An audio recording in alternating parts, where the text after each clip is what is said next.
All right. Welcome, Namaste. Namaste. I'm Crist, founder of the Jaguar Path, School of Yoga, Shamanism, and Martial Arts. We believe that these three ancient healing arts are technologies given to us that can allow us to reach an optimal state of being so we can engage more fully with life. So this series of interviews aims to get in touch with people that have many years of practice in yoga or in this world of looking inward to see their interview of these technologies. So with me today I have the honor to have Miten, and yeah, I'm super excited to be here. Thanks, man. We've planned this out, right? I guess we did. We made a plan. I guess we did. I am super happy to be here, Miten. I know you have many years of practice, from being in ashrams to chanting to the divine name in so many ways, and with so many thousands of people. What has this journey been for you? How do you feel that this technology, if it's the chanting, the music, the yoga of it, how has it enhanced your life? Or Well,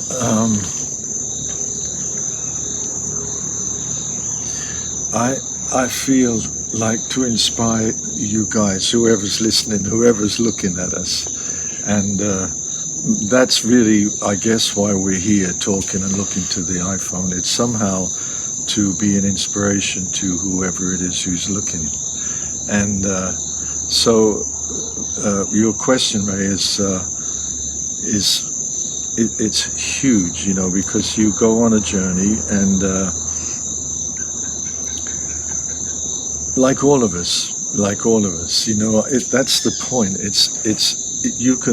Any one of us can say we've been through big moments in our lives that has brought us to a place where we want to hear these two people talking about inner journey work. And to come to this space is no mean feat. It's no mean feat. It means we've all been through the fire in some way. That's why we're here. That's why we're thirsty for yoga, like Ray says. That's why we're thirsty for a sense of inner peace, And that's, for me, that's where I came from, looking for inner peace. And for me, I found it very unexpectedly, really, in music, because when I began my, I guess you could call it, journey of my soul, because before then I was a young man as a rock musician in London, and it had its ups, but it had some big downs, and it's not somewhere that you want to find yourself, for very long. And I liked everything that was there on a very basic first chakra level, but my heart and my being was just bursting out of my chest, and so I up and left, and that was no big easy thing, because that meant walking out on my family. That's not a nice thing. And it's very intense, and you only go there if you're either, for whatever reason, there are a million reasons why you would do that, and I of course have mine.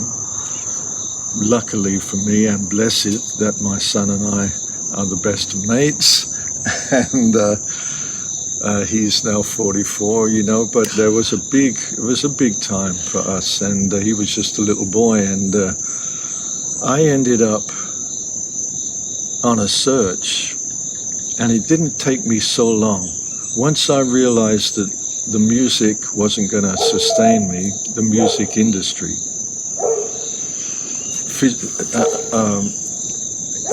spiritually, I got out, and luckily for me, I read an amazing book. And the way books are signposts in our lives? That's what this book was. It was a book on Zen parables. Mm-hmm. And it was transcriptions from some discourses by Bhagwan Sri Rajneesh. Now this guy, back in the 70s, Bhagwan Sri Rajneesh was kind of media guru, kind of archetypal, crazy sort of guru. That's the projection that the media put on him. In fact, he was very, very astute and very wise and beautiful man. Most misunderstood, as all gurus are, right? Absolutely, yeah. It's the projection that happens. Yeah. Putting people up in the pedestal and then tearing down the pedestal. Well, yeah, but even when you talk as a guru, not everybody's going to be on the same wavelength as you. So most likely not. Yeah, exactly. And this is Osho. Well, that's why Osho never gave us any dogma. He didn't. Mm-hmm. He just talked us into meditation, and his talks would be very inspiring and very profound. But at the same time, there would be like hypnosis, so he would get so slow. Absolutely. And then he would carry on with his sentence, and in the meantime, you'd fallen into that space, and you could start to experience what it feels like to slow down, just slow down, And that was one of his main things. He would say, all I'm trying to get you to do is to slow down. And that's when we meet ourselves, because we're always running, right? Mm-hmm. And how often do we slow down? How often do any of you sit down in meditation for an hour a day? And that's it. It's not easy. You have a million things to do, right? Yeah, and I also think that slowing down is that what he did. Some films that I've seen of Osho, and that slowing down, and he was really hypnotic because he was in this higher state of being. And I feel what I felt is his slowing down the narrator. It's not only the million things that we need to do every day, but it's the tens of thousands of stories we have rolling in our mind, recreating a reality that is essentially a lot of times of a victim, or a lot of times of this or that or that. Or I'm a bit high up there, or I'm low up there, and it's just like a narration. And I think meditation, or especially chanting, when we sit with you guys and meditate, when we listen to your music, it's that sense of like that voice starts quietening down. And you say then you meet your real self. Well, then you get chance to breathe, and to be aware of your breath, and this is whatever work you and I do, it's for that. Like for me, mantras are amazing. I mean, I tell you, when I first came to Osho, I stopped playing music. I sold my guitars.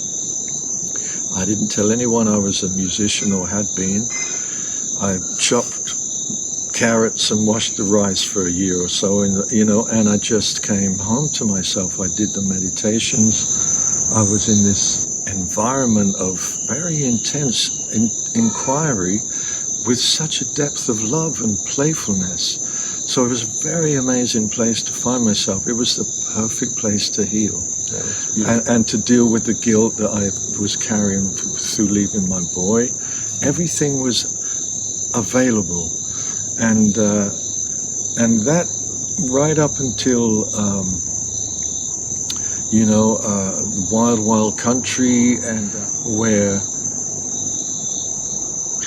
we got pulled out to the furthest part of ourselves, where we were disgraced in the eyes of the nation, because that's how it was, that there was a very heavy thing went down with that community, which I count myself as part of. But it was amazing what happened, because we all learned so much, not just us, but the people from Antelope, and that they won. They had this feeling of winning, and they got rid of the Red Scourge and they won, and it was a real American thing, and it was the collective consciousness won. Yeah, it was okay, and so everybody was happy in a way. Nobody got hurt, but it was great lessons, and that's what I like, and that's what I'm looking for when I talk to you or the people whose work I admire, it's, are you going to the edge with this? Or where are we, you know? And that's how it is with the mantras. It's like mantras, you have no, as a musician, you don't really have any control. It's like rubbing a genie lamp and the mantra flashes out and then you hang on. And you move, it could be languid, it could be, you know, it could be anything. And there's the guitar, and there's me and Deva, and we are in tune with that. This is our tantra. This is how we live. So there's a flow, and that flow keeps me as much as I can out of my busy mind. That is beautiful. I'm just thinking like several parallels. First of all, it's beautiful to witness as neighbors now. Your centeredness, your serenity, your breathing and attunement. And I also love to what you're saying about the edge, because again, I feel it's the edge of our personality, and our personality is what we've been instructed. This is the right thing. This is the wrong thing. This you should do or shouldn't. Or no, it's really. Collective consciousness made. It's not necessarily attuned with a divine energy, and it kind of is always going to bring you into this inner conflict and lack of peace, because that's how it's constructed. So I love that, at the edge of personality, but you're at the precipice of your inner divine light at that moment. If you dare stay there. Well, you know, the edge means dare you jump off.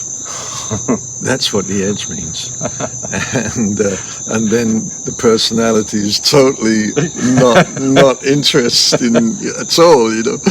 So the edge is where you jump off, and the edge is where you let go of any kind of idea that you control your life, you know, because I don't know if it's like that for everyone, but I couldn't have, honestly.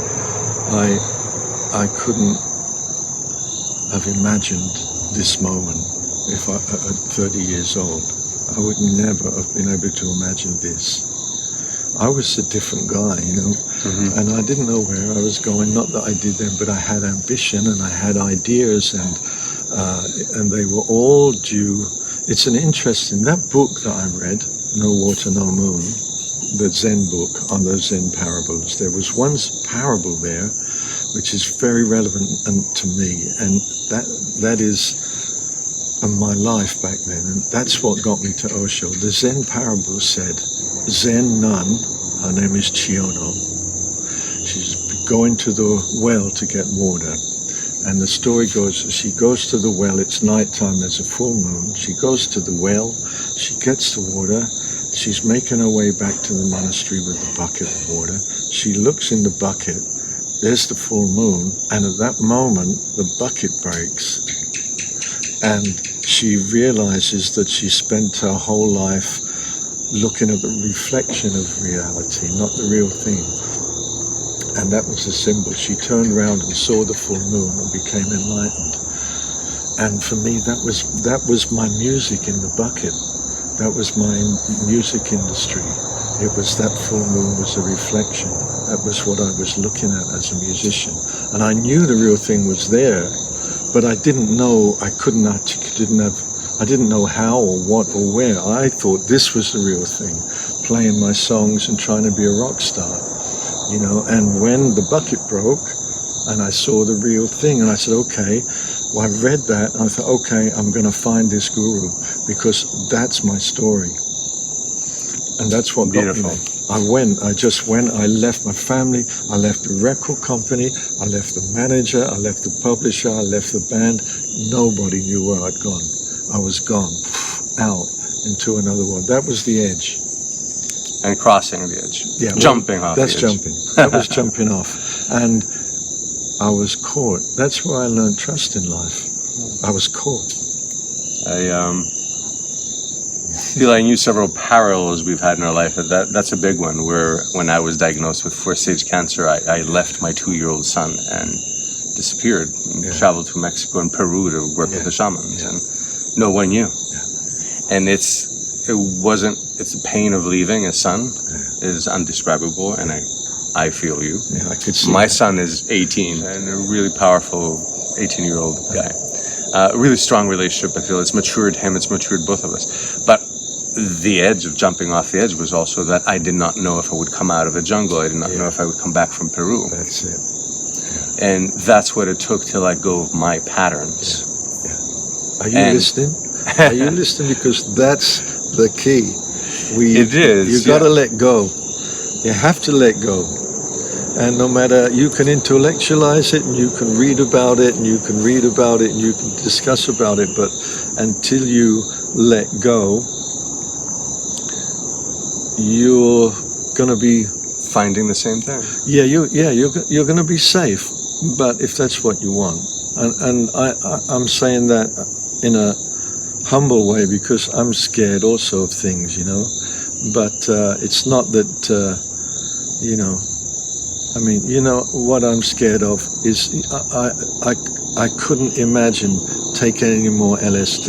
You know, I couldn't.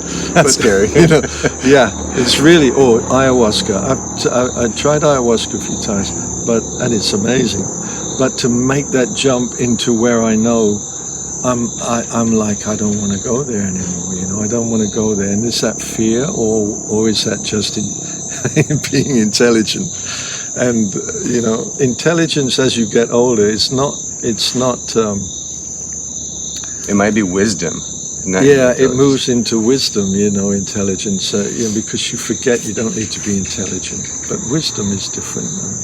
We strive for that, all of us. Let me see if I can turn on the light. Yeah, we can. We have to go over there, Ray. Here.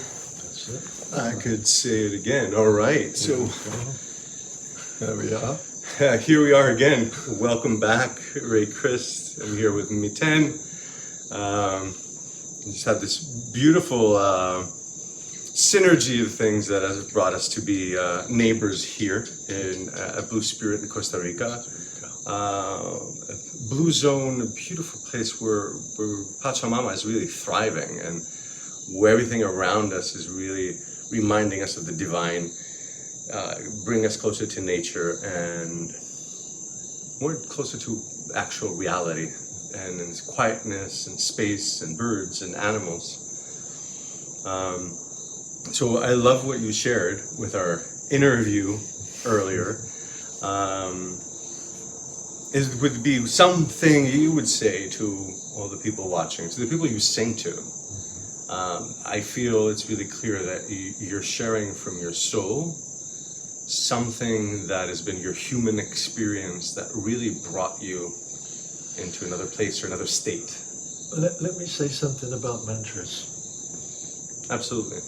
Because the thing about singing is one thing, but singing the mantras, it takes you into another dimension. You're not emoting. There's no emotional content with mantras. There are in songs. We relate to poetry, etc. But mantras are not poetry. They're scientifically discovered, refined sound bites. They're sound bites. They're scientifically put together many thousands of years ago by the rishis who were obviously experimenting with how sound affects the body and the mind. And that was their experiments. That's what the Vedas talk of. These sounds, they're not verses, they're collected little pockets of energy which add up to something more than the sum of its parts. And it's like a flower. It's like the scent of a flower when you chant the mantra.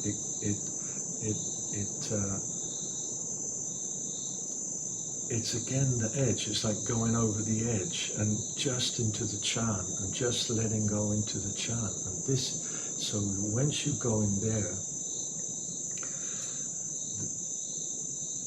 you know, I started to look at the mantras for, they're a bit like acupuncture needles. You know, you put the needle here for something that loosens something else, and that's that mantra. If a Durga mantra is for the divine feminine, Om Shanti Shanti, divine inner peace. You know, so all these different needles, and that's what a mantra practice is. And that it's like when you start to look at what needle do I need right now? I need one to remove this. I'm feeling stuck. I don't know, I'm just feeling stuck in my life, you know. There's a mantra for that. There's a, you know, there's a whole thing for that. And all you need to do, exactly, yeah. See? And then you say, okay, what I'll do, this is how you do a mantra practice. You say to yourself, I will chant that mantra every night before I go to sleep for 21 nights. I will commit to that. And I guarantee you watch those rocks in your pathway and your blocks in your energy, they start to dissolve. And I don't know how, all I know is that I've seen it and I've felt it and I've received many, and it, you know, confirmations. And Deva has a beautiful voice, but it's not just Deva's voice. It's not just the music. It's not just whatever I do in there. There's something more than all of us. And I think that's what the mantras. Deva was born to the mantras. It was in her life from day one. So it's like, and in conception, so she somehow got this energy just in her bones and her blood. So when she sings, she's never sung in a nightclub, Deva. She never sung. Can you imagine Deva? Rock and roll. You know, she has an awesome voice. She could do that too, but yeah, but I feel it's served humanity more that she sings mantras rather than rock and roll. Yeah, as much as we all love rock and roll, but I think she, you know, she's not very good at rock and roll. So better. I feel it's that what we were talking about earlier, that the technology. That these tools are technology. I mean, I feel the rishis are shamans that scan the body, that know very well, like the acupuncturist, will know what meridian will open, what each syllable, what organ will vibrate, and actually literally release the toxins from that organ, which is what is already holding your personality, or your thinking is limited because your organs are limited in these, from these toxins. And most of these toxins, we're talking about emotional toxins, or things that have been pushed in us from the collective consciousness, like, you know, inhibitions. You should do this, not do that, be like this, get in a box. And your liver is holding back, your heart, everyone's heart is closed. But those sounds, I feel, is they well, it opens you and slows you down, and that's not such a required quality in this world. You know, people are not very interested in slowing down, and that's one of the good things about this lockdown in a way. You know, in a way, it's definitely slowed us down. It's definitely slowed us down, even though our minds are still running out the room and running around the world. The body can't go. So, you know, slowly, you get to realize if the body stops, the mind also has a chance to stop. If the body's not going over there and over there and down there and over there, and if the body just doesn't go anywhere, the mind, after a while, it starts to go, well.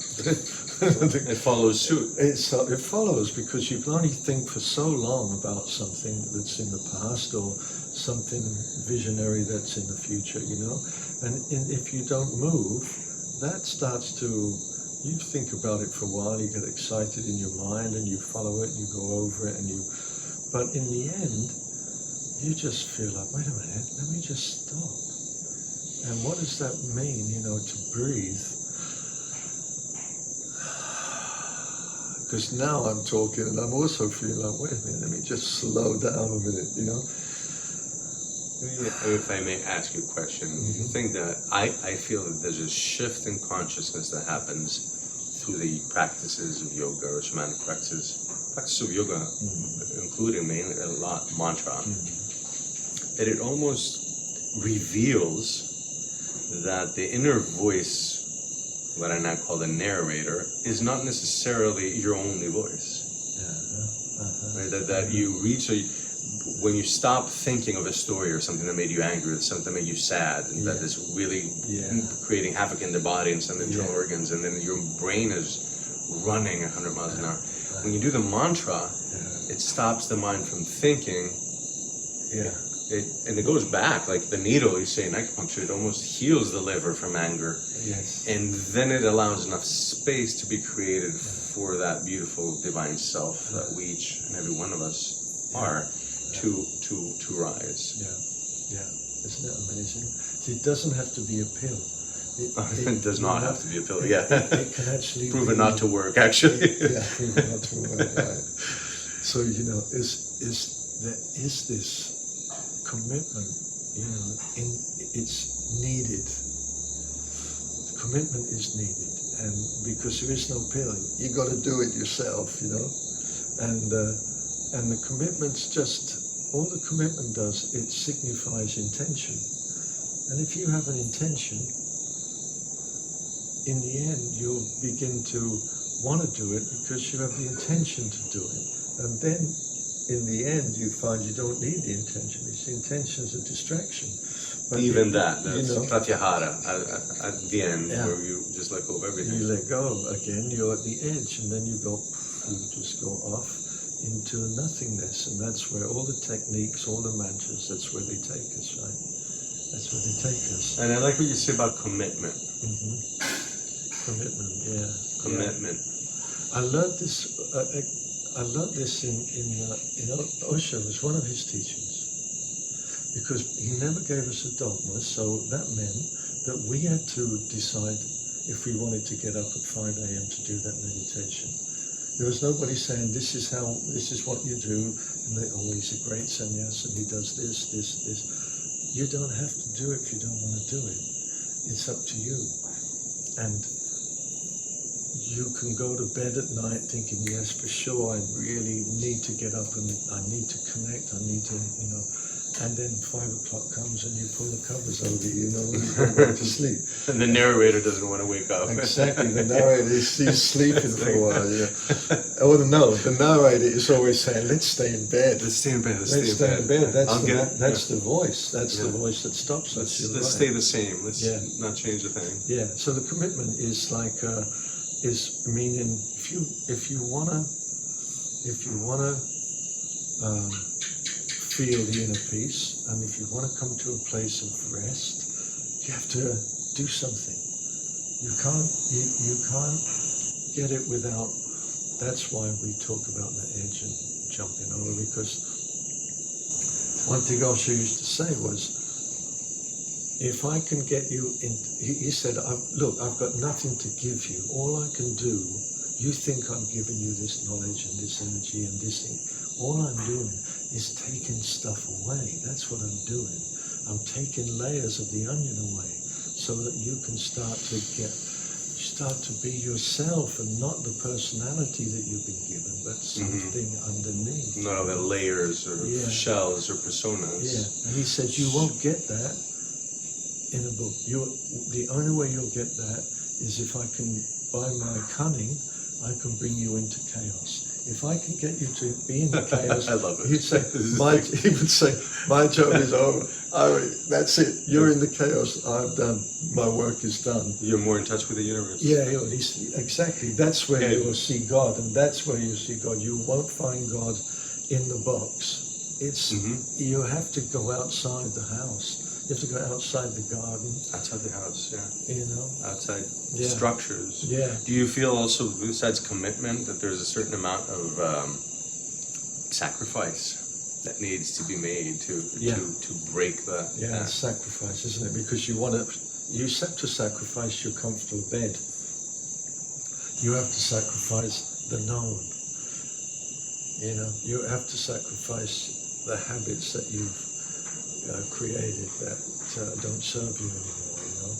But all these things, You have to give up that stuff, and you can't just do it like that. But that comes back to intention, like you have to have an intention.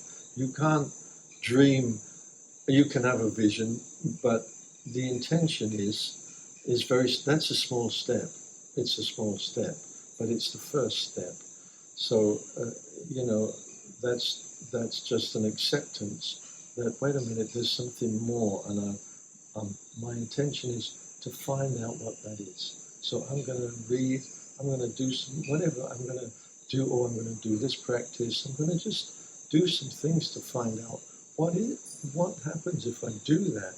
It's not a big step, and I'm not going to leave my family. I'm just going to do a meditation to find out what happens if I chant a mantra for a month. Mm-hmm. Just what happens, and and that's the commitment. I'm going to do that. Or do this for 21 days for a month, or I will go into Vipassana in 10 days of silence. Yeah.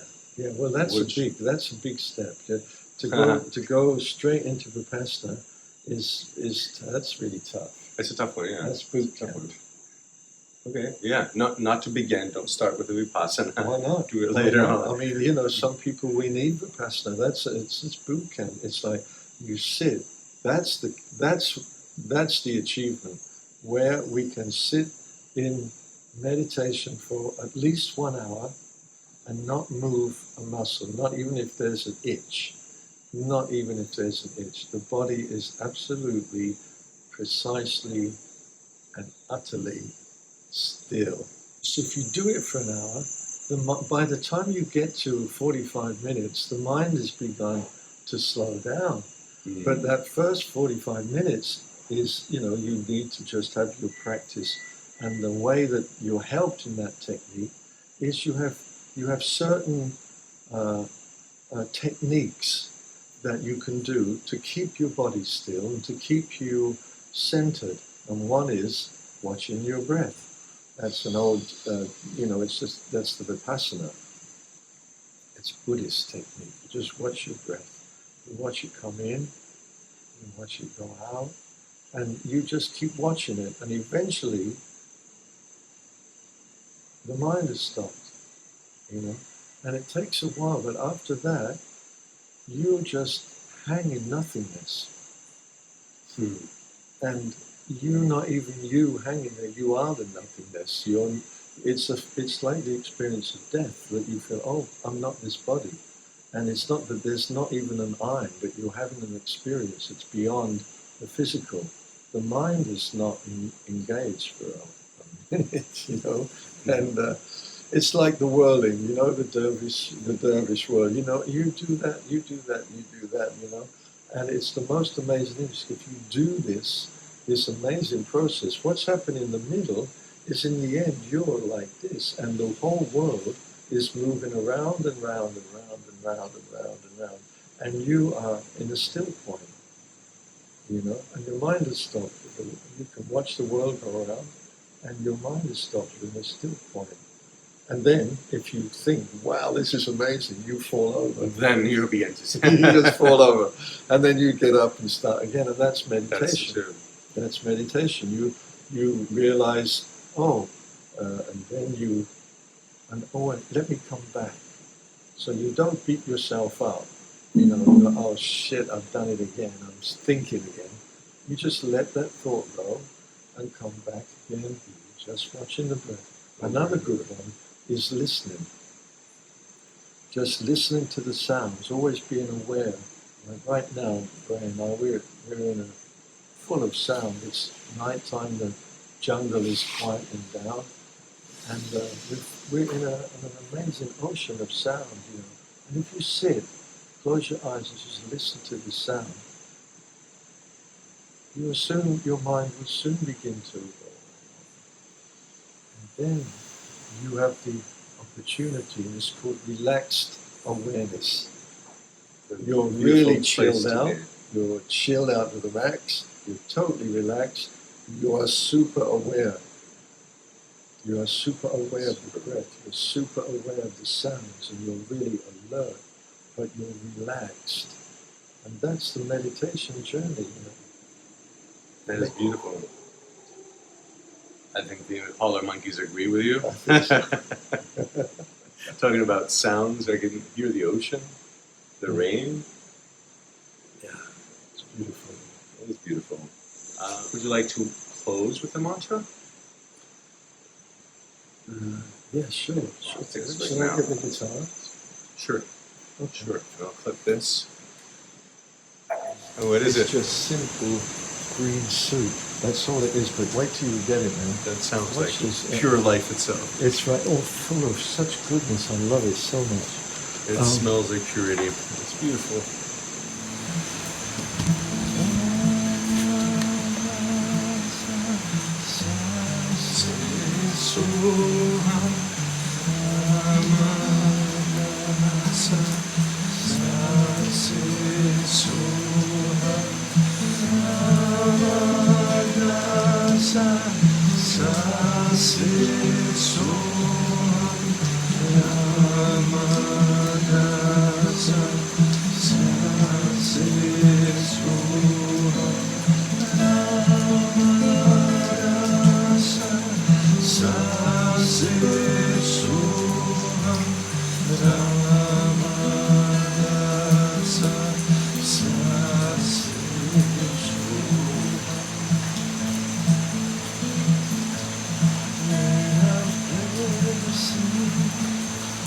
Pouring down,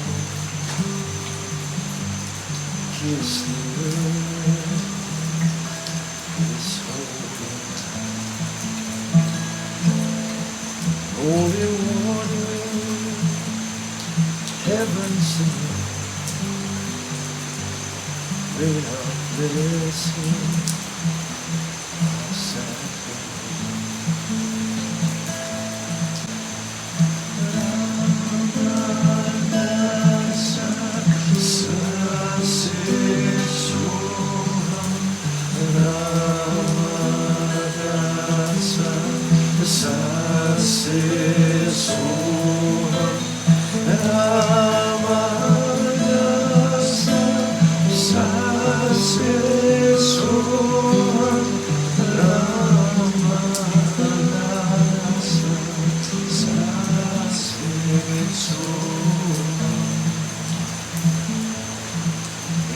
blessing,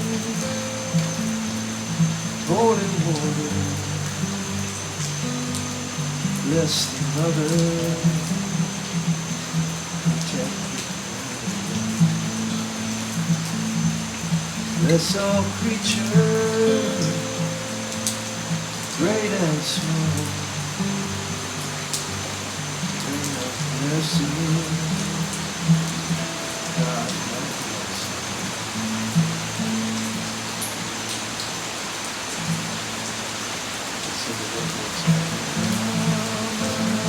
have mercy.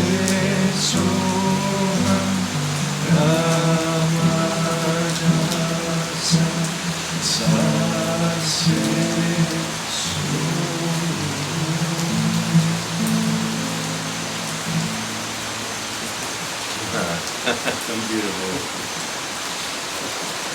Beautiful. Thank you, Miten. Thank you. Thank you. Thank you all for joining us in a beloved moment. Wishing you to lose yourself in mantra and sink in the technology. Find yourself, that's even better. Namaste.